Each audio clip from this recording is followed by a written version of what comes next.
금묵자흑이라는 말 아시나요?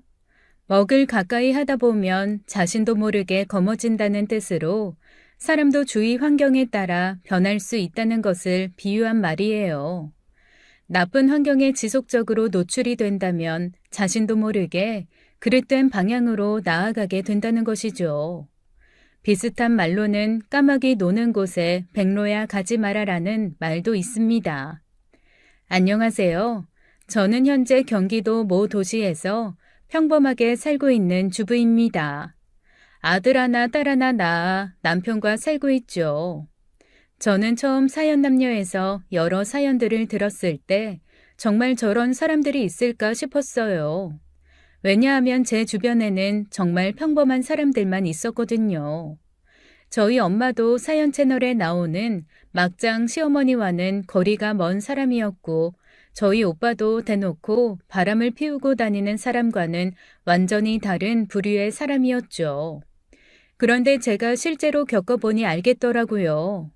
사람은 언제든지 너무나 쉽게 미쳐버릴 수 있다는 것을요. 앞서 말씀드린 금묵자흑, 사람은 결국 보고 듣는 것으로 배우며 그것을 토대로 인격이 형성된다는 것이죠.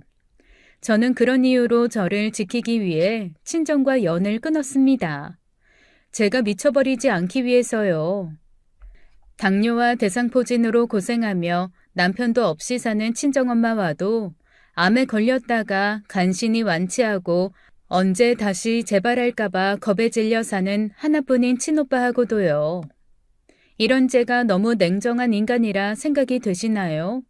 지금부터 제가 이렇게 살아남을 수밖에 없었던 이유를 소개해 드리겠습니다. 제게는 저보다 2살 많은 오빠가 있어요. 잘나게 생기지도 못하고 운동도 못하는 오빠는 어려서부터 크게 주목받지 못하는 아이였어요.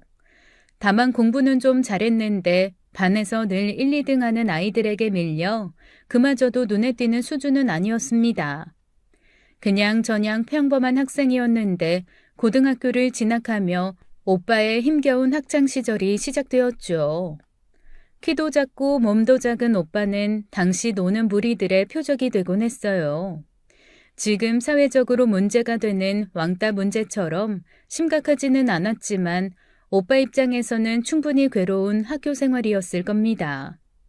무엇보다 여드름이 얼굴 가득 피어오르던 오빠는 여학생들 사이에서도 기피 대상이었죠. 그래서 오빠는 더욱 내성적으로 변했고 주말에 불러주는 친구 없이 집에만 있는 날들이 많았습니다. 그리고 오빠의 고2 여름방학 때 수십 년간 비극의 씨앗이 될 그 사건이 생기고 말았죠. 가끔 저는 생각을 합니다. 제가 그 친구와 친구를 하지 않았더라면, 아니 그날 집으로 그 친구를 데려오지 않았더라면 저희 가족에게 생긴 이런 비극은 일어나지 않았을까 하고 말이죠. 저는 오빠와는 달리 교우 관계가 원만했어요. 반 아이들과 모두 친했고 특히 친한 친구 무리도 있었죠. 방학이 되어도 그 친구들과 어울리기 위해 매일 외출을 하곤 했으니까요. 그날은 친구들이 저희 집에 모여 놀기로 한 날이었어요. 아빠는 일을 나가셨고 엄마는 이모를 보러 간다며 나가셨기에 친구들이 저희 집에 다들 모인 거였죠. 평소에도 저희 집에 자주 찾아오는 친구들이기에 엄마도 크게 신경 안 쓰셨어요. 친구들이랑 피자나 시켜 먹으라고 돈을 두고 가셨죠. 그 무리에는 여름방학 직전 전학을 온 친구도 있었습니다. 이름은 백소희라고 전학 오자마자 우리 무리와 친해진 친구였죠. 그래서 저희 집 방문은 그날이 처음이었습니다. 당시 친구도 없이 자기 방에만 처박혀 있던 오빠가 그날도 집에 있었어요. 제 친구들이야 오빠를 자주 보았으니 오빠가 집에 있든 말든 신경 안 썼어요. 문제는 오빠가 화장실 때문에 잠시 방을 나왔다가 새로운 제 친구 소희와 딱 보게 된 거였습니다. 백소희는 이름처럼 얼굴도 하얗고 예쁜 아이였습니다. 진한 쌍꺼풀에 큰 눈이 정말 남자애들이 좋아하기 딱 좋은 얼굴이었죠. 오빠도 그런 제 친구 소희를 보고 첫눈에 반한 거였어요. 저희 오빠의 첫사랑이자 저희 집안의 비극이 시작된 거였죠. 하지만 앞서 설명한 것처럼 저희 오빠가 이성적으로 그닥 끌리는 스타일이 아니었어요. 그렇다고 사람들을 휘어잡을 언변이 있거나 유머가 있는 것도 아니었죠. 소희가 오빠를 좋아할 이유는 전혀 없었습니다. 오빠만 냉가슴을 쓸어내리며 절절하게 짝사랑을 한 거였죠. 중학교 때까지만 해도 원만한 교우관계로 사춘기가 안 오고 지나가는 듯한 오빠는 고등학교에 진학하고 나서는 자신을 괴롭히는 친구들 때문에 뒤늦게 사춘기가 시작되었어요. 그런 상황에서 첫사랑까지 시작하니 얼마나 감정의 동요가 폭풍 같았을까요? 결국 애절한 짝사랑을 하던 오빠는 소희에게 고백을 했죠. 가슴 절절한 고백 편지를 적어 제 편을 통해 소희에게 전해달라고 했어요. 저는 오빠의 부탁을 처음에는 거절했습니다. 소희 인기 엄청 많아. 전학 온 그날부터 지금까지 쉬지 않고 인기몰이 중인데 오빠가 나선다고? 제발 참아주면 좋겠는데. 이거 전해줘. 내가 너희 학교까지 가서 줄 수는 없잖아. 그리고 요즘 우리 집에 소희가 놀러 오지도 않고. 누구 보기 부담스러워서 못 오는 걸까? 오빠가 집에 없을 때는 잘만 놀러 온다네. 야, 놀리지 말고 전해주기만 하라고. 그리고 뜯어보면 죽는다. 편지 몇 장 적는다고 사랑이 시작되면 사랑 못하는 사람이 누가 있을까나? 나부터 문희준한테 러브레터나 보내야겠네. 좋게 좋게 말하며 굳고 말리던 저였어요. 당시 저는 중3으로 소희와 같은 중학교를 다녔는데 소희는 정말 인기가 많았거든요. 저희 중학교 옆에 있는 남고에서도 오빠들이 소희를 보러 올 정도였죠. 그런데 오빠가 소희를 좋아한다는 소문이 퍼지면 왜인지 그 공고 오빠들에게까지 친오빠가 괴롭힘을 당할 것 같았어요. 하지만 오빠는 계속 제게 편지 심부름을 해달라고 부탁했죠. 결국 제가 오빠 부탁을 들어주지 않자 오빠는 다른 방법을 찾아냈어요. 저희 중학교 앞에서 기다리다가 등교하는 소희에게 편지를 주는 거였죠. 그날 소희는 오빠 편지를 반 친구들과 돌려보았어요. 그리고 그 편지가 옆반에도 갔고 또 그 옆반에도 갔죠. 제가 그 편지를 찾아서 찢어버릴 때까지 전교를 돌아다니고 있었어요. 절절한 오빠의 사랑 고백이 전교생의 비웃음을 사는 편지로 바뀐 거였죠. 이 소문은 바로 오빠네 고등학교까지 퍼졌습니다. 오빠를 괴롭히던 학생들은 오빠에게 주제 파악 안 되냐며 놀리기 시작했죠. 저는 이 일로 소희에게 굉장히 화를 냈어요. 우리 오빠 고백을 안 받아주면 그만이지 그걸 조롱하고 놀리면서 이렇게 크게 소문낼 일은 아니잖아요. 무엇보다 자기 마음에 안 드는 상대라고 고백 편지를 전교생에게 돌려보며 조리돌림 시킨 일은 정말 경악스럽더군요. 저와 친한 친구들도 모두 제 편을 들어줬죠. 소희가 선을 넘어도 한참 넘었다고요. 그래서 그날 이후 소희와 절교를 했어요. 소희는 다른 친구들과 친해지려 노력하더니 이내 제게 사과를 했습니다. 다른 친구들도 이기적인 소희와 놀아주지 않았기에 왕따를 피하기 위한 사과였죠. 제가 받아줄 리가 있나요? 결국 소희는 저희 무리에 다시 끼는 조건으로 저희 오빠와 사귀었습니다. 자기가 만든 소문을 종식시켜야 했으니까요. 그 인생 최대의 굴욕을 당한 오빠는 소희의 사귀자는 말에 무슨 여왕님 대하듯 소희를 대하더군요. 자존심도 없나 싶었어요. 결국 오빠는 소원대로 첫사랑 소희를 만났지만 이게 어디 사귀는 건가 싶을 정도였죠. 소희는 오빠에게 이것저것 요구하며 선물을 뜯어가기 시작했어요. 멍청한 오빠는 문제집 사야 한다며 엄마에게 돈을 받아 소희 선물을 샀고 나중에는 급식비까지 털어 소희 반지를 사다 바치더군요. 말 그대로 갑을 연애였어요. 소희가 갑, 우리 오빠가 철저한 을이었죠. 오빠는 소희 한마디에 죽는 신용까지 하는 팔푼이었습니다. 제가 이런 식으로 우리 오빠 뜯어먹을 거면 그냥 헤어지라고 했어요. 하지만 소희는 끝까지 오빠를 뜯어먹더니 지가 고등학교에 진학하는 날 아주 쉽게 저희 오빠를 차버렸습니다. 저와 다른 고등학교에 진학을 하니 제가 필요 없어진 거였고, 그래서 더 이상 저희 오빠와 사귈 필요가 없어진 거였죠. 나중에 알고 보니 소희는 학원의 다른 오빠와 제대로 사귀고 있었어요. 한마디로 저희 오빠를 만나던 당시 양다리를 하고 있던 거죠. 아니, 정확하게는 양다리가 아니네요. 그저 오빠를 이용하면서 사귀는 척을 한 거였죠. 소희와 이별 선언과 양다리였다는 것을 알게 된 오빠는 그 얌전하던 사람이 소리에 소리를 지르며 방에서 울더라고요. 오빠가 안쓰러우면서도 대놓고 널 벗겨먹겠다 선언한 소희한테 당한 오빠가 한심스러웠죠. 뭐 한편으로는 좋은 점도 있었어요. 그렇게 대차게 사랑에 대인 오빠는 고3부터 미친 듯이 공부를 하더라고요. 아마 당시 오빠를 비웃던 무리들 말 때문이었겠죠. 얼굴도 별로, 덩치도 별로, 운동도 못해, 예술 감각도 없어. 네가 잘하는 게 뭐냐는 말이었어요. 사실이었습니다. 그러니 오빠가 살 길은 딱 하나, 공부였죠. 고3에 미친 듯이 공부를 하던 오빠는 재수를 하더니 의대에 진학을 했어요. 오빠의 의대 합격 소식에 저 인간이 미쳤나 싶었죠. 정말 독하게 마음을 먹었나 싶었어요. 의대까지 갈 거라고는 정말 상상도 못했거든요. 어쨌거나 졸지에 의대생 아들을 둔 엄마 아빠는 그야말로 입이 찢어져라 좋아하셨어요. 그리고 다음에 아빠는 오빠의 입학식도 못 보고 돌아가셨습니다. 교통사고였어요. 그때는 아빠가 떠난 게 너무나 슬퍼 견딜 수 없었는데 지금 생각해보면 우리 가족 모두가 미쳐버린 그 사건을 못 보시고 떠나신 게 어찌 보면 다행이 아닐까 싶기도 합니다. 오빠는 의과대 6년, 수련이 전공이 5년을 거치는 동안 몇 번의 연애를 했어요. 그중 첫 번째 연애는 제 친구의 언니를 소개받아서 했죠. 그때 저는 오빠의 연애관이 정말 이상하게 변했다는 것을 알 수 있었습니다. 무언가 복수심, 보상심리가 크게 작용하는 듯 했어요.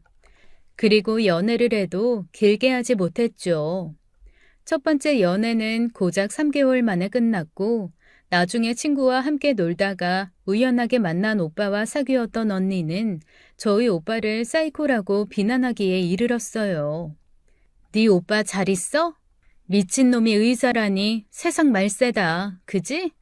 정신병원에 들어가 있어야 할 놈이 의사를 하네. 참나.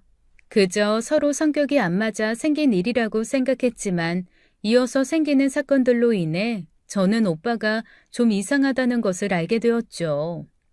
한밤중에 저희 집까지 찾아와 오빠에게 욕설을 하는 언니가 있었어요. 당시 늦은 시간 집으로 들어가던 저는 언니와 오빠가 싸우는 장면을 보게 되었죠. 자세한 내막을 알 수는 없지만 문제가 되는 것은 오빠의 갑질이었어요. 의대생은 바쁘죠. 연애를 하기 힘들 만큼이요.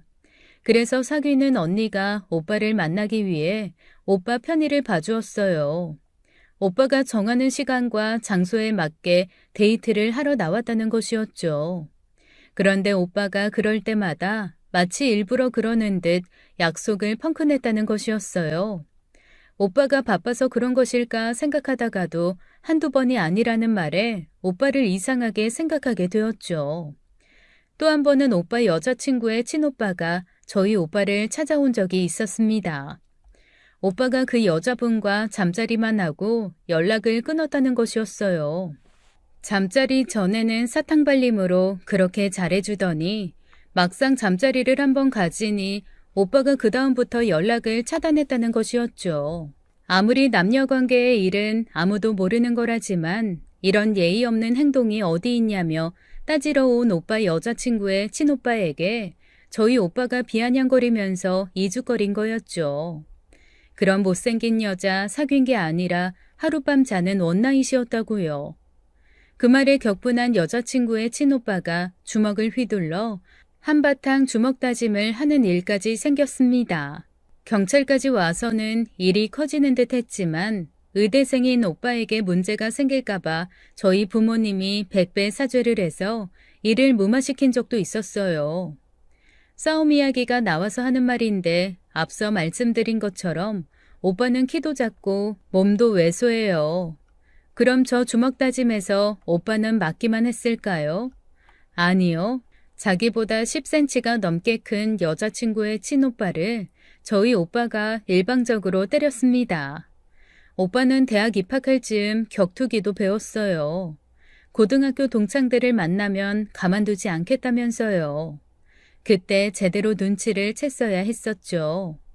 오빠가 조금씩 미쳐가고 있다는 것을요. 아무튼 이런 비슷한 일이 여러 번 있었어요.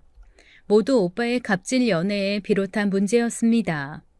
누가 봐도 정상적이지 못했어요. 그때 생각했죠. 첫사랑과의 일이 상처가 되어 저렇게 삐뚤어졌나 하고요. 하지만 제가 오빠 연애까지 신경 쓰며 뒤처리를 할 처지가 아니었어요. 당시 저도 대학교를 졸업하고 취업이 안 되어서 탈모가 올 정도로 스트레스를 받고 있었으니까요. 그러다가 중학교 동창회가 열렸어요. 저는 고등학교와 대학교에서 친한 친구가 많지만 모든 것을 터놓고 말할 수 있는 진짜 친한 친구들은 중학교 친구들입니다.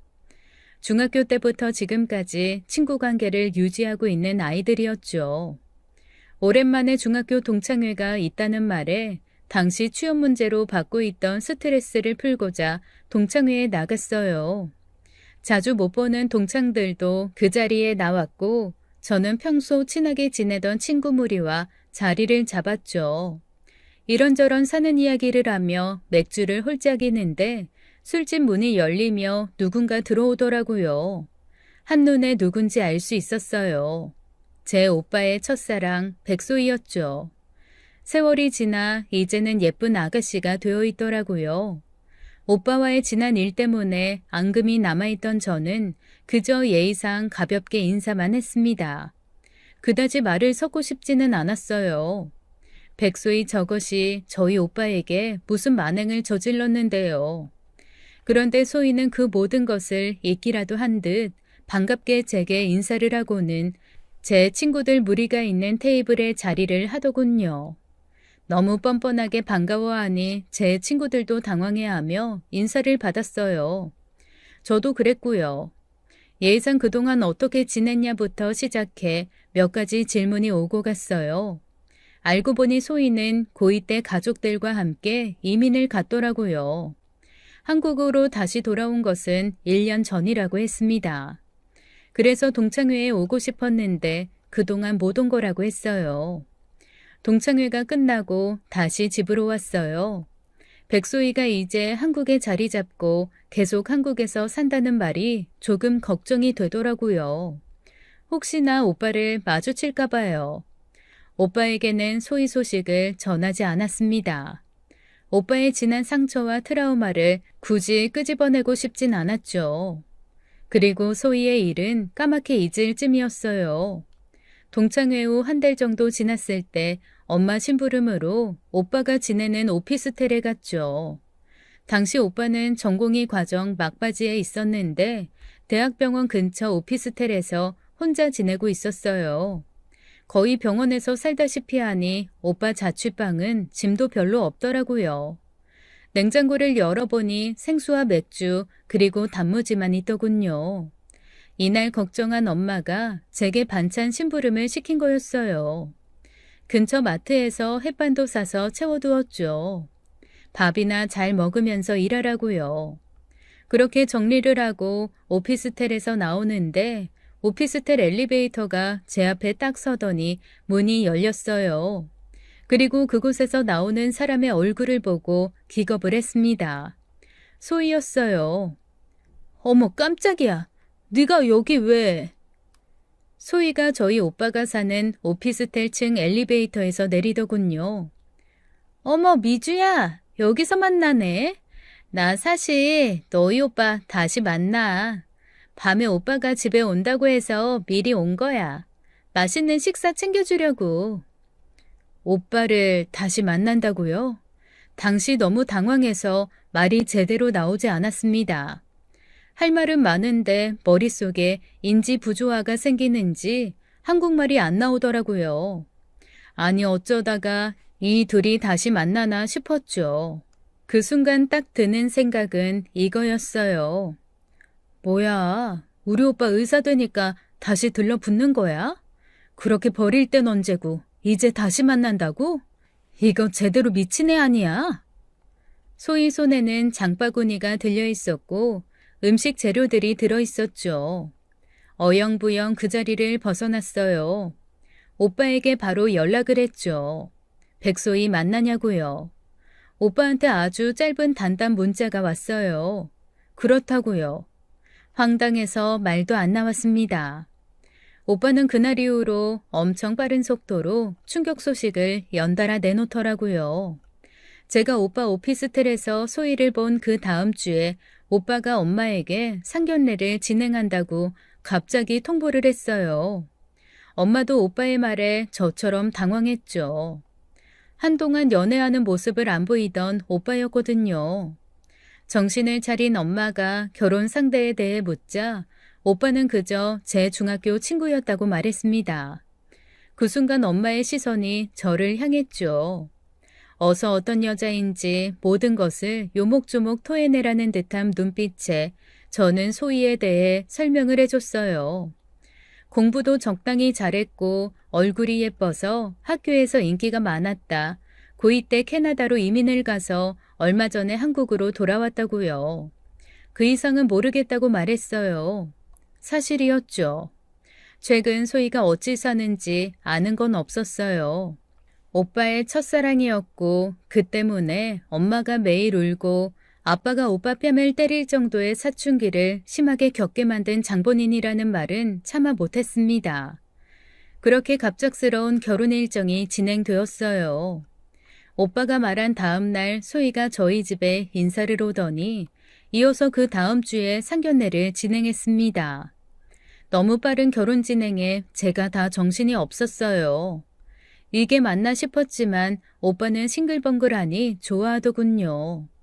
하긴 첫사랑과 결혼이라니 얼마나 좋겠어요.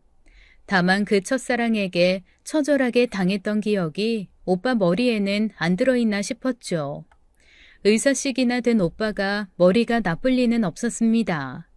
자기가 좋다는데 제가 어떻게 말릴 수가 있었겠어요. 다만 연애를 하겠다는 것도 아니고 갑자기 결혼을 하겠다고 하니 그게 무척이나 수상했죠. 무슨 이유가 있을 거라 생각했어요. 상견례에서 엄마는 사돈분에게 많은 것을 요구하셨습니다. 마치 의사 아들 장가 보내려면 이 정도는 받아야 한다는 것처럼요. 신혼집은 서울 중심의 30평대 아파트여야 한다고 했어요. 그 집을 소희의 부모님, 즉 오빠의 장인 장모 되시는 분들에게 해오라고 하셨죠. 이 정도 집이면 엄마가 손해보는 거라고 대놓고 말했어요. 오빠를 탐내는 사람들 중 병원 개원까지 해준다는 사람들 많았다면서요. 생색을 내듯 말씀하셨어요. 그리고 엄청난 예단도 요구하셨죠. 이게 말로만 듣던 의사 아들 장사로구나 싶었습니다. 그 상견례 자리에 앉아있기조차 부끄러웠어요. 저는 고개도 못 들었죠. 하지만 소희 부모님은 저희 엄마의 요구를 단 하나도 해줄 수가 없다고 했습니다. 형편이 안 된다면서 죄송하다고 고개를 숙이셨죠.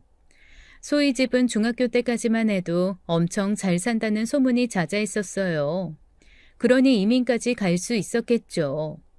그동안 무슨 일이 있었나 순간 궁금했지만 속으로만 생각했습니다. 엄마는 사돈의 말에 버럭 화를 내셨어요. 의사 아들을 공짜로 데려가는 거냐고요. 자리에서 일어나 소리를 치시는데 그 순간 제가 알던 평소의 엄마인가 싶었습니다. 엄마는 저런 사람이 아닐 거라고 굳게 믿은 저였거든요. 한참을 엄마는 사돈 되시는 분에게 예의라고는 찾아볼 수 없을 정도의 큰 소리를 치시고는 자리를 박차고 나가셨어요. 이 결혼 시킬 수 없다면서요. 그 순간 저희는 철저하게 갑이었고 소희 부모님은 을이었죠. 고개를 숙이고 한마디도 못하시더라고요. 제가 다 죄송했어요. 그렇게 집에 돌아온 엄마는 오빠에게 결혼 다시 생각해본다고 했지만 오빠의 결심은 변함이 없었습니다. 집도 못 해와 병원도 못 차려줘. 차도 못 뽑아줘. 대체 의사사위 받으면서 해오겠다는 게 뭐니? 하다 예단으로 명품 가방도 형편상 어렵다는 거지 같은 집구석에 널 장가 보내려고 내가 그렇게 고생한 줄 아니? 엄마가 결혼하는 거 아니고 내가 하는 거야. 내가 소희 사랑해서 결혼하겠다는데 집이 뭐고 차가 뭐야. 장인 장모님한테 정식으로 사과하시고 결혼 진행해요. 오빠의 고집을 막을 수는 없었어요. 엄마가 소희와의 결혼은 끝까지 안 된다는 입장에 서자 오빠는 그렇다면 엄마 없이 결혼식을 올리겠다고 했습니다. 난생 처음 보는 오빠의 고집에 나중에 엄마는 다 포기한 것처럼 네 마음대로 살라고 하셨죠. 하지만 절대 사돈에게 상견례의 물에는 사과 안 한다고 하셨죠. 나중에 소희에게 들어보니 소희 부모님은 저희 엄마가 사과를 안 한 것에 대한 불쾌함보다는 결혼이 어그러지지 않은 것에 대한 안도가 더 컸다고 했습니다. 대체 의사가 뭐길래 철저히 을의 입장으로 스스로를 낮추나 싶었어요. 아무튼 빛의 속도로 결혼을 진행하며 어느덧 소희는 신부 드레스도 고르러 다녔어요. 소희는 제가 동창이니 저와 함께 드레스를 보러 다니자고 하더군요. 한국에 돌아온 지 1년도 안 되어 친구가 하나도 없다면서요. 앞으로 제 손윗사람이자 새언니가 될 친구이고 오빠가 결혼까지 결심한 마당에 예전 일은 다 잊고 친해져 보자 싶었습니다.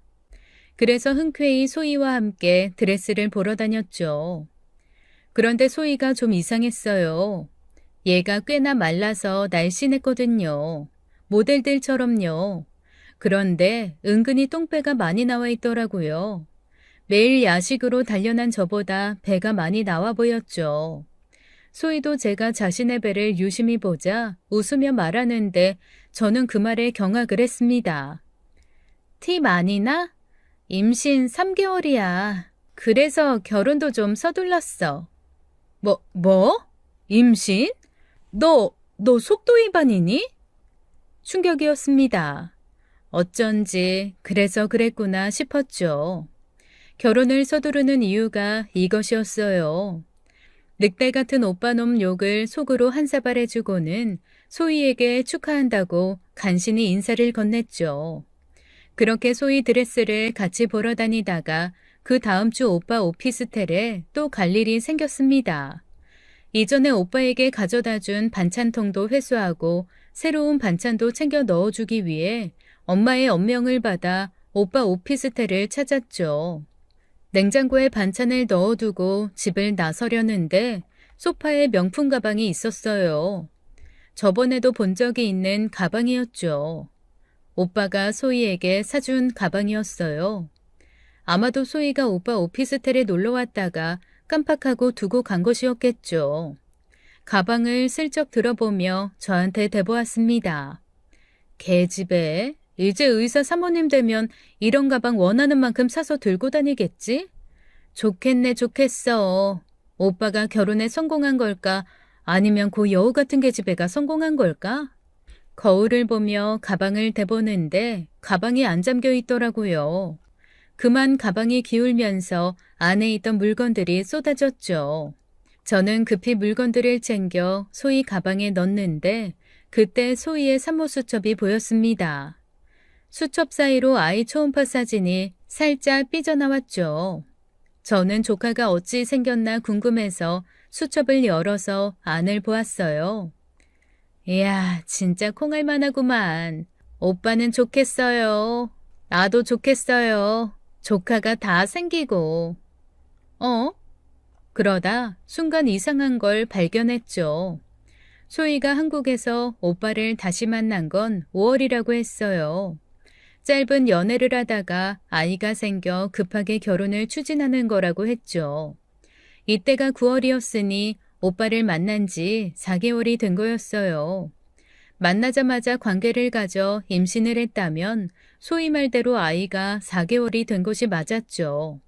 그런데 산모수첩에서 보이는 진료 날짜는 4월부터 시작이 되어 있었어요.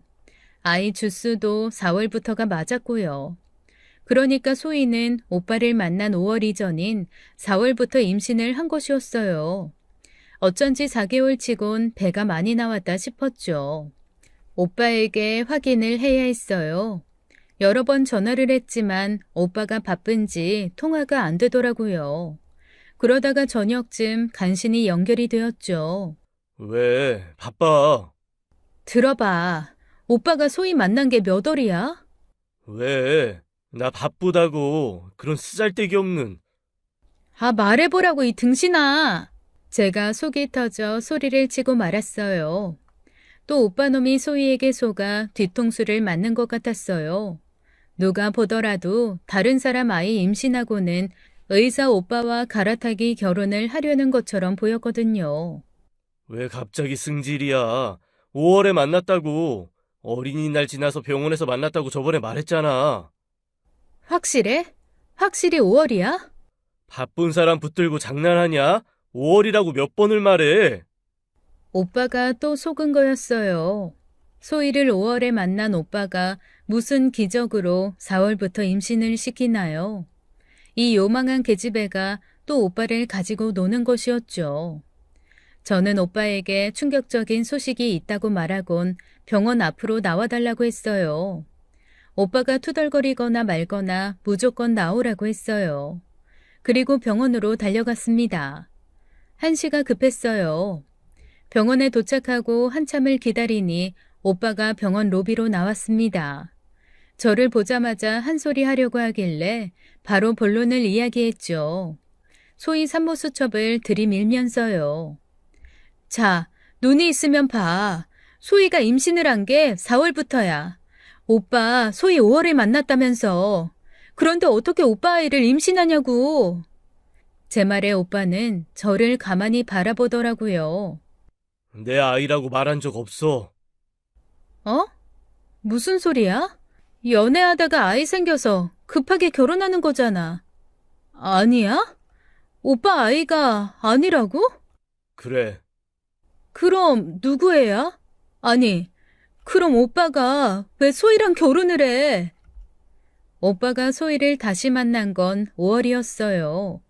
둘은 길에서 우연히 만났죠. 오랜만에 만나 서로 안부를 묻다가 술을 한잔하게 된 오빠와 소희는 다시 만나기로 했고요. 그러다가 7월쯤 되었을 때 소희는 자신이 임신한 것을 알게 된 것이었어요. 그때까지 오빠와 소희는 잠자리를 한 적이 없었다고 합니다. 당연히 오빠의 아이가 아니었어요. 헤어진 소희의 전 남자친구 아이였죠. 소희의 전 남자친구는 폭력적인 성향과 술을 좋아하고 도박을 좋아하는 아주 쓰레기였다는 것이었어요. 그것 때문에 그 남자와 헤어졌는데 그 사람의 아이가 소희도 모르게 뱃속에서 자라고 있던 것이었죠. 소희는 오빠에게 그 일을 고백하고는 헤어짐을 말했다고 했어요. 오빠를 만나기로 결정했을 때는 아이 존재를 몰랐다면서요. 하지만 아이의 친부에게는 절대 안 가겠다고 말하는 소희였대요. 그 사람과 만나는 동안 너무 끔찍했다고요. 그러면서 또 아이는 포기 못하겠다는 소희였죠. 소희가 믿는 종교 때문에 아이를 지우는 시술을 할 수 없다고 했어요. 무엇보다 아이가 무슨 죄가 있냐면서 소희는 혼자 아이를 낳아 키우겠다고 했답니다. 그 말에 오빠가 그랬다네요. 뱃속의 아이 아무도 모르게 그냥 자기 아이 하자고요.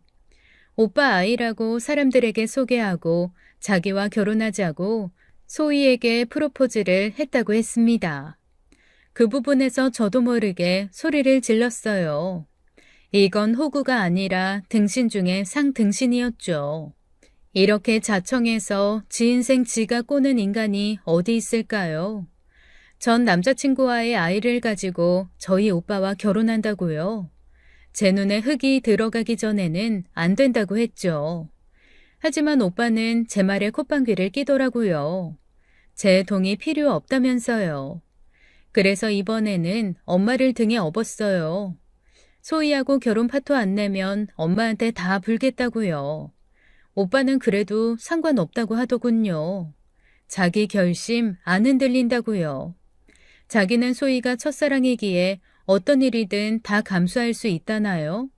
정말 미친놈인 줄 알았어요. 오빠 놈하고 헤어지고 이 문제로 엄청 고민했습니다. 결혼을 파토내야 하는 건지 엄마한테 이 문제를 후다닥 고자질해야 하는지 고민되었죠. 그런데 제가 엄마한테 말한다고 오빠가 결혼을 멈출까 하는 생각도 들었습니다. 절대 그러지 않을 것 같았거든요. 이때만 해도 오빠의 수뇌보로 문제가 생긴 줄 알았어요. 그냥 오빠가 호구에 바보라고만 생각했죠. 그렇게까지 미친 인간인 줄은 몰랐습니다. 이 일을 기점으로 저는 우리 집의 집단 광기를 보게 되었어요. 당시로서는 정말로 상상도 못했죠. 제가 고민하는 사이 다음날 엄마가 어찌 알았는지 이 사실로 난리가 났어요. 저는 분명 말한 적이 없었거든요. 나중에 알게 된 사실은 이 모든 것이 잘 짜여진 하나의 함정이었다는 것이었어요. 엄마는 소희의 임신 사실과 그 아이가 다른 남자의 아이라는 것을 알고 극대노를 하셨죠. 이 결혼은 사기라고 절대 결혼 못 시킨다고 하셨어요. 모든 게 드러나자 소희는 엄마한테 납작 엎드려 오빠를 진심으로 사랑한다고 자신이 살면서 잘하겠다고 눈물로 호소했죠. 엄마는 눈 하나 깜짝하지 않고 소희 머리채를 잡아 집 밖으로 끌고 나가셨어요. 제가 급히 달려가 엄마를 말렸습니다. 말로 하라고요. 상황이 어찌 되었던 소희는 임신한 사람이었어요. 그때 오빠가 큰 소리를 쳤죠. 어찌나 목소리가 큰지 거기 있는 모두가 순간 하던 행동을 모두 멈추었어요. 그 손 놔요. 이 사람 내 사랑이에요. 내 여자라고요. 저 이대로 결혼하고 뱃속의 아이도 내 자식처럼 키울 겁니다. 누구든 못 말려. 말리면 나 다시는 못 보는 거야. 그 말에 엄마는 그 자리에 쓰러져서는 의사 아들 하나 죽어라 키웠는데 엄한 사람한테 뺏겼다고 오열하셨죠. 그날로 엄마는 이부자리에 누워 곡기도 끊고 이 꼴을 볼 바에는 그냥 죽어버린다고 하셨습니다. 소희가 날마다 찾아와 꼭 석고대주 하는 것처럼 결혼을 허락해달라고 빌고 또 빌었죠. 결국 오빠마저 엄마가 계속 이렇게 나온다면 자신도 의사 때려치우고 엄마 따라 죽겠다고 선언했어요. 누가 먼저 굶어 죽나 내게 하는 것처럼 오빠도 밥도 물도 안 마셨죠. 의사 때려치운다고 병원도 안 갔고요. 어렵게 아들 의사 만들었는데 다 물거품이 될까 무서운 엄마는 결국 결혼을 허락했습니다. 오빠한테 지고 말았어요. 저는 오빠의 사랑이 이해가 되면서도 또 이해가 안 되었습니다. 첫사랑이지만 자기에게 평생 씻을 수 없는 상처를 준 사람이기도 했으니까요. 그런데 그런 사람이 다른 남자의 아이를 임신했는데 사랑해서 결혼하겠다? 제 머리로는 도저히 이해가 안 갔어요. 그리고 또 이해가 안 가는 상황이 벌어졌습니다. 오빠가 글쎄 신혼집을 안 구하고 본가에서 엄마를 모시고 살겠다는 거였어요. 이쯤 되니 소희도 당황하기 시작했어요. 자신을 곱게 볼 리가 없는 시어머니와 함께 살겠다는 남편의 결정이 얼마나 어처구니 없이 들렸겠어요. 하지만 소희는 치명적인 약점이 있는 결혼을 진행하고 있었습니다. 그게 무엇이든 싫다고 말할 입장이 못 되었죠. 결국 마지못해 소희는 분가전까지 시어머니와 함께 사는 동안 죄인의 심정으로 시어머니를 모시겠다고 했습니다. 오빠는 소희가 엄마와 함께 살며 가까워지길 바라는 마음에 이런 결정을 했다고 말했지만 글쎄요, 다른 꿍꿍이가 있는 듯 했죠. 그렇게 오빠는 결혼을 했습니다. 제 새언니가 된 소희의 시집살이가 시작된 거였죠. 그때까지 저도 본가집에서 살고 있었기에 오빠 부부와 함께 살게 되었습니다. 매일 아침 눈을 뜨면 살얼음판 위에 있는 것 같았어요. 별것도 아닌 일로 엄마가 트집을 잡아 새언니를 가만두지 않았거든요. 넌 대체 집에서 뭘 배워온 거야? 밥물도 못 맞추니? 아니면 시애미 목 막혀 죽으라고 밥을 이렇게 서립게 한 거야? 죄송해요. 바로 다시 지을게요. 쌀 아까운 줄도 몰라? 그럼 이 밥은 다 버리라는 거니? 됐다. 난 밥맛 떨어져서 아침 생각 없으니 이 밥은 네가 아침으로 다 먹어라. 아침부터 새언니가 혼나는 소리에 잠에서 깨는 저였어요. 엄마의 큰 소리 때문에 매일 심장이 두근거렸죠. 임신까지 한 새언니가 걱정되었습니다. 하루는 휴일을 맞아 집에서 늦잠을 자고 있는데 펑 하는 소리와 함께 잠에서 깼어요. 급하게 거실에 나가보니 새언니가 화분을 옮기다가 그만 화분을 깨트린 거였죠. 저희 집 거실에는 화초가 무척이나 많았어요. 거실창 쪽에 수십 개의 화분이 있었죠. 그런데 엄마가 그 화분을 모두 물 주고 이파리에 먼지를 닦고 몇 가지는 분갈이 하라고 시킨 거였어요. 작은 화분도 있지만 남자가 들기에도 무거운 큰 화분도 많았어요. 새언니가 들고 나르기엔 무리였죠. 엄마, 임산부한테 이런 걸 왜 시켜? 그러다가 애 잘못되면 어쩌려고? 그럼 집에 며느리 들였는데 이걸 내가 하리? 애 잘못되면 뭐 어쩌라고? 그 애가 내 손주라도 되니? 뭐? 엄마 지금 그게 말이야? 아무리 그래도 그렇지. 죄송해요, 어머니. 제가 오늘 중으로 해둘게요. 노여움 푸세요. 상식을 넘어서는 엄마의 시집살이가 이해가 안 되었어요. 그리고 그런 엄마한테 절절 매는 소희도 이해가 안 갔고요. 제가 아는 소희는 절대 저런 성격이 아니었거든요. 선을 넘는 엄마의 시집살이에 제가 중간에서 계속 적당히 하라고 말을 했지만 엄마는 말을 듣지 않았어요. 마치 일부러 새언니를 괴롭히는 것 같았습니다. 오늘 중? 얘 봐라. 점심 전까지 해두고 오늘은 갈비찜 먹고 싶으니까 점심까지 준비해둬라. 화분에 물 주고 분갈이 하려면 점심때까지 갈비찜 못 만들어요, 어머님. 갈비찜은 저녁에 드시는 게. 이게 한마디를 안 줘, 한마디를. 만들어두라고 하면 내 하면 될 것이지 꼭 그렇게 말을 붙여서 혼이 나야 직성이 풀리니? 이거야 원 정이 안 가, 정이. 새언니와 친정엄마 사이를 중재하다 보면 제가 미쳐버릴 것 같았어요.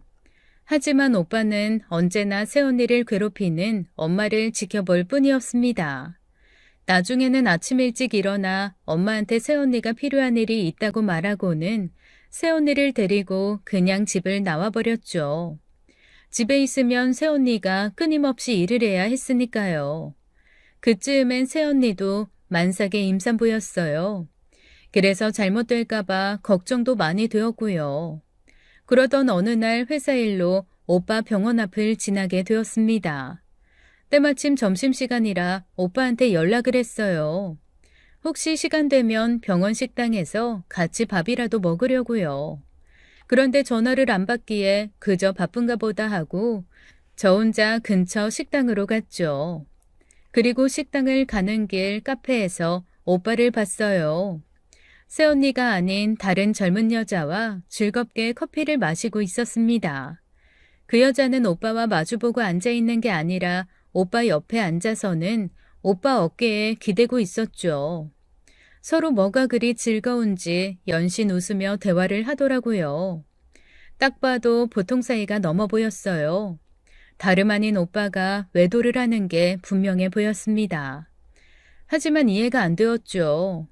첫사랑이라는 새언니를 사랑한다며 그 난리를 피우고 결혼한 지 반년뿐이 안 된 시점이었으니까요. 혹시 제가 정말 만에 하나 오해를 하는 건가 싶었습니다. 오빠는 병원 일 때문에 그 다음 날이 되어서야 집에 돌아왔어요. 그날 오빠를 집 밖으로 불러냈습니다. 잠깐만 이야기하자고요. 어제 오빠 병원 근처에서 오빠 봤어. 솔직히 말해봐. 그 여자 누구야? 우리 병원 간호사. 요즘 내가 만나는 사람이야. 충격이었어요. 저렇게 순순히 자신의 외도를 고백할 줄은 정말 상상도 못했습니다. 미쳤어?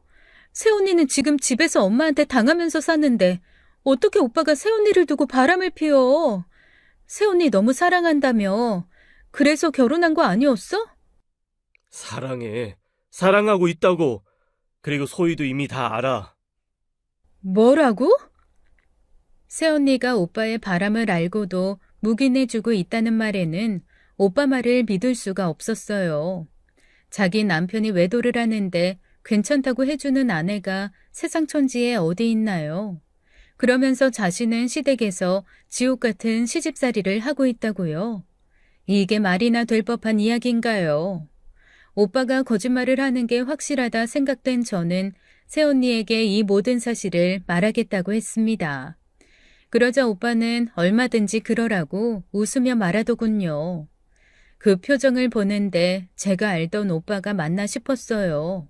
정말 미쳤다고밖에는 표현이 안 되었죠. 그래서 고민 끝에 새언니에게 물어보았습니다. 요즘 오빠에게서 이상한 거 못 느끼냐고요. 이상한 거? 많이 있지. 그리고 앞으로도 이상한 거 많을 거고. 혹시 희철 씨 바람 피우는 거 이야기하는 거니? 정말 환장하겠더라고요. 오빠 말대로 이미 새언니가 알고 있었어요. 너 다 알고 있었어? 그런데 어떻게 그렇게 태연해? 결혼한 지 1년도 안 됐잖아. 난 전 남자친구 애 임신해서 곧 출산만 앞두고 있어. 그걸 시댁 식구들이 다 알고 있고. 그런데 나보고 어쩌라고. 그게 오빠가 바람 피우는 거랑 무슨 상관이야? 오빠가 다 이해해준다고 하고선 결혼한 거잖아. 이해? 너 정말 아무것도 모르는구나. 희철 씨가 나랑 그냥 결혼한 것 같아? 결혼해준 거야. 희철 씨 마음대로 살아도 내가 입 다물고 자기랑 살아주는 조건으로. 충격이었어요. 오빠의 바람은 결혼 초기에 이미 알았다는 새언니였습니다. 그런데 오빠는 당당했다고 했어요. 그냥 입 다물고 자기 아내로 살라고 했다네요. 그러면 평생 의사 아내로 지금 임신 중인 아이를 키우며 살 수 있다고요.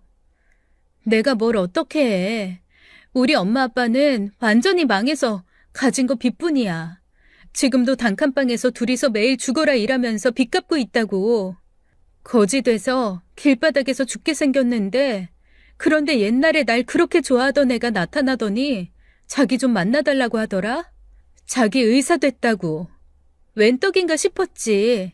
내 인생 막장으로 가는 줄 알았는데 왕자님이 나타나네? 그래서 나 눈 딱 감고 만났어. 그런데 이걸 어째? 네 오빠 만나기 전에 만나던 쓰레기놈 애가 내 뱃속에 있는 걸 알았는데. 그런데 네 오빠가 그 아이도 자기 애처럼 키워주겠다네? 이 기회를 내가 어떻게 놓치겠냐고. 네 오빠 아니면 미혼모로 애나 키우면서 내 인생 조지게 생겼는데. 그래서 새언니가 고분하게 엄마의 시집살이를 견디고 있는 거였고 오빠의 외도를 모른 척 하고 있는 것이었습니다. 그 조건으로 오빠가 새언니에게 큰 돈을 주고 있었고 그리고 새언니 뱃속에 있는 아이도 자기 아들처럼 키워준다고 했으니까요. 새언니 말을 듣는데 갑자기 구토감이 밀려와 급히 그 자리를 벗어나 오바이트를 하고 말았습니다. 내 가족들이 모두 미쳐있는 것 같았죠. 온 가족이 모여서 각자의 목적을 위해 미쳐가며 살아가는 듯 했어요. 그러면서도 친척 결혼식이나 돌잔치 같은 가족 모임이 있으면 또 세상 행복한 가족인 척하며 모임을 다녀옵니다. 엄마는 세상 선한 시어머니인 척하고 있고 새언니는 세상에서 가장 행복한 며느리이자 아내인 척 연기를 해요. 오빠는 첫사랑과 결혼에 성공한 남자인 양 온 세상을 가진 표정으로 모임에 앉아 있는데 그 인간들을 보고 저는 정신병원에서 사는 것 같았습니다. 이 미친 집구석에서 탈출해야겠다고 생각했어요. 그리고 그 결심을 실행으로 옮기는 사건이 생기고 말았습니다. 새언니가 출산을 하고 몇 달이 지났을 때였어요. 어느 날 주말 요란한 소리와 함께 누군가 집 대문을 발로 두드렸죠. 놀란 제가 인터폰을 보니 어떤 아저씨와 젊은 여자가 서 있었습니다. 누구시냐는 말에 초인종을 미친 듯이 누르던 아저씨는 소리를 질렀어요. 황희철 이 새끼 나와. 내 딸 인생 망가뜨리고 너는 잘 살 줄 알았냐? 요 어디 유부남이 처녀를 건드려? 이 새끼 나와. 내가 오늘 너 죽이고 다시 감방 들어가려니까. 그 소리에 안방에 있던 엄마와 작은 방에 있던 새언니가 튀어나왔죠. 이게 무슨 소리야? 저 사람 지금 뭐라고 하는 거니? 아이 문 열어. 안에 있는 거 다 알아. 부수고 들어갈까? 문을 발로 차고 미친 듯이 초인종을 누르는 아저씨 때문에 옆집 윗집에서도 무슨 소란이냐며 나오고 있었어요. 엄마가 급하게 문을 열어주었죠. 그러자마자 소리를 지르던 아저씨가 신발도 벗지 않고 집 안으로 성큼성큼 들어왔습니다. 황희철 이 새끼 어디 있어? 내가 오늘 아주 이놈을 찢어버릴라니까. 소리를 지르는 남자에게 엄마가 진정하고 무슨 일인지 설명해 달라고 했어요. 저는 그 아저씨의 말을 듣고 기절하는 줄 알았습니다. 새언니도 이쯤 되니 기가 차다는 듯 소파에 주저앉았어요. 오빠가 이제 가 20살이 된 어린 아가씨와 외도를 한 거였어요. 많은 오빠의 상간녀 중 한 명이었죠. 그런데 그 아가씨가 글쎄 임신을 한 것이었습니다. 자기 딸 배가 불러오니 그 아가씨의 아버지가 딸을 추궁했고 아가씨는 저희 오빠와의 불장난을 모두 고백한 거였죠. 그 말에 엄마는 주저앉아 땅을 치셨습니다. 아저씨를 간신히 진정시키고 자리에 앉혔어요. 커피 한 잔을 타주며 사과를 했죠. 아저씨는 새언니를 보며 큰 소리를 쳤습니다. 유부남이 20살짜리 여대생 인생 망쳤다고요. 어떻게 책임질 거냐고요. 그 말에 엄마가 되물었어요. 우리들이 어떻게 해주면 되냐고요.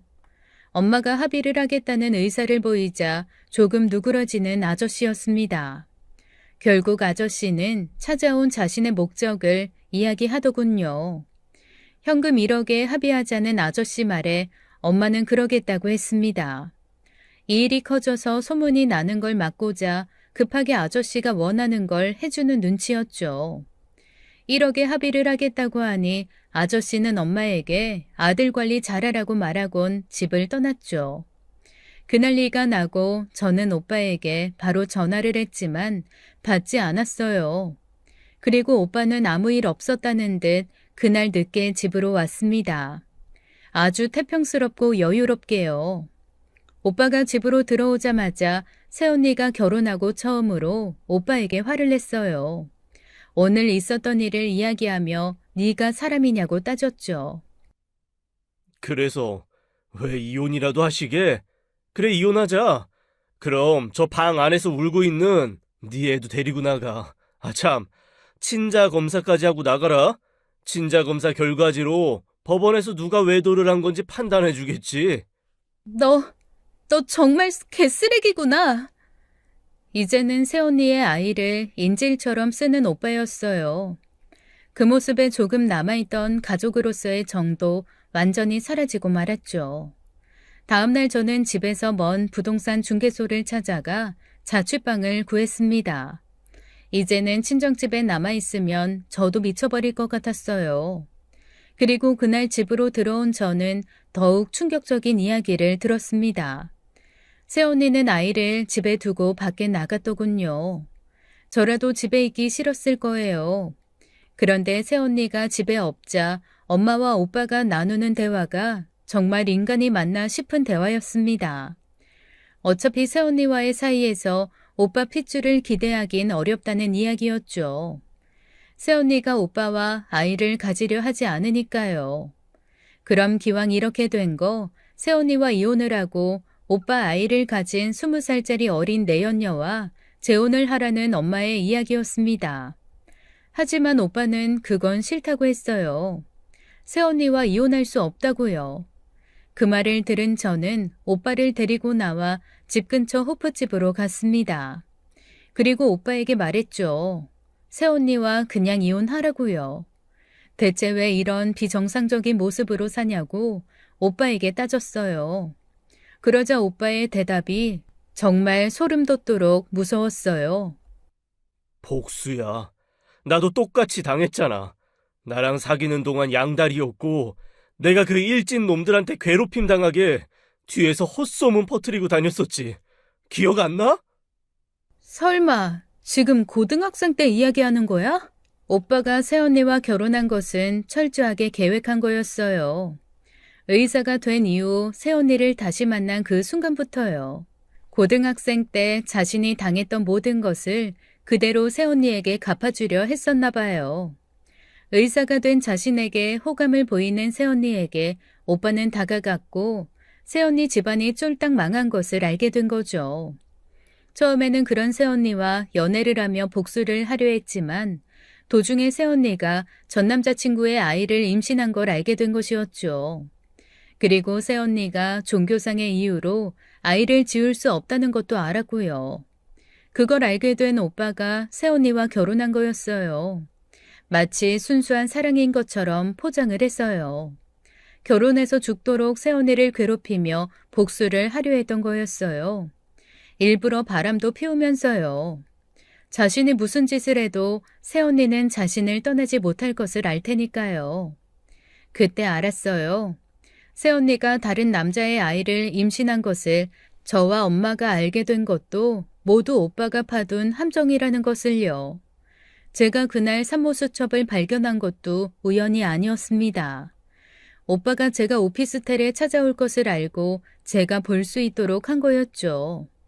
그쯤 되니 저도 오빠 부부를 그냥 포기해버렸어요. 저 미치광이 같은 사람들과 가족이라는 울타리로 더 이상 엮이고 싶지 않았죠. 오빠를 보고 있으면 한 편의 사이코 드라마를 보는 것 같았어요. 저는 그곳에 더 이상 출연하고 싶지 않았습니다. 그냥 니들끼리 지지고 볶고 살라는 생각으로 관심을 끊었습니다. 그리고 1년이 지났어요. 어느 날 오빠가 갓 태어난 갓난아이를 데리고 집에 왔어요. 아무리 가족들을 포기하고 관심을 끊은 저라도 그 아이가 대체 누군지는 궁금하더군요. 그리고는 그 아이를 새언니에게 주는 오빠였어요. 오빠가 뭐라 하자 새언니가 미친 듯이 웃더라고요. 궁금증을 참지 못하고 제가 그날 밤 새언니에게 물었습니다. 그 아이 누구냐고요. 저번에 희철 씨 아이 임신한 여자애 기억하지? 그 애가 이번에 낳은 아이래. 그동안 자기도 남의 자식 키워줬으니까 얘도 나한테 키워달라고 하네? 새언니, 아니 소희야, 왜 그러고 살아, 어? 그냥 이혼해. 돈이 그렇게 중요하니? 내가 미친년 같지? 이쯤 되니 나도 재밌어. 네 오빠 어디까지 가나 지켜보려고. 나도 이제 손해볼 거 하나도 없어. 딴 주머니 찬 지 오래야.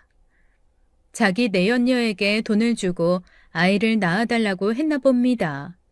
그리고 그 아이를 새언니에게 키워달라고 했고요. 그걸 또 자기 아들 핏줄인 손자 생겼다고 좋아하는 엄마였고 오빠에게 자기가 잘 키워줄 테니 어서 돈이나 벌어오라고 말하는 새언니였어요. 그 길로 바로 집을 나왔습니다. 자취방을 구해 그냥 혼자 살았죠. 오빠는 물론 엄마 그리고 새언니와 연을 끊었어요. 어떠한 가족 모임에도 참석하지 않았죠. 그렇게 혼자 살다가 5년 사귀던 남자친구와 결혼을 했습니다. 남자친구에게 제 가족 이야기를 설명했어요. 그리고 제 결혼식에 아무도 부르고 싶지 않다고 했죠. 남자친구는 저를 이해해주고 스몰 웨딩으로 결혼식을 진행해 주었습니다. 결혼 후 한동안 연락이 없던 가족들에게서 어느 날 연락이 왔어요. 오빠가 이민을 간다고 연락을 했더라고요. 다시 한국에 안 돌아온다는 이야기에 마지막으로 한번 얼굴을 보러 그 자리에 나갔죠.